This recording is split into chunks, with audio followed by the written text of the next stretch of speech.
Today, on Get Your Mind Right, the topic, caring about others.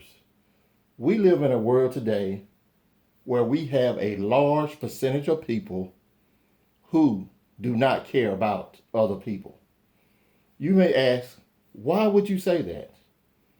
Children are being put in cages. Children are being separated from their families and their parents. People are being suffocated to death on camera. People are refusing to wear a mask to protect their neighbors from a deadly virus. People in positions of power are being openly racist and spreading hatred. Many people have replaced their humanity with money, power, and greed. What is it going to take to get people to care about other people? I have a few suggestions. One, we need all of our religious people to live their lives according to their religious teachings.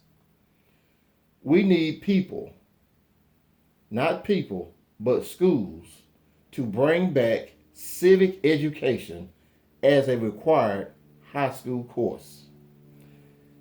As citizens, we must and need to require our elected officials and people we promote to positions of power to display a positive moral character and an empathy for other people. Caring about others is a basic human trait. Not that you have to love them or invite them to your home for dinner or become friends.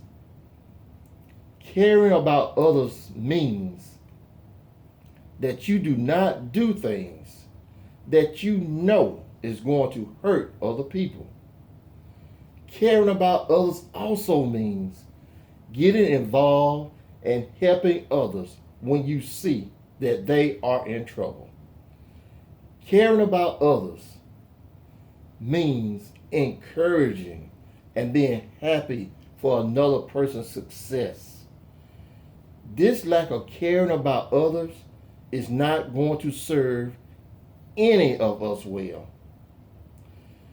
There is far more to be gained by caring and working together to overcome the challenges we all face each and every day of our lives.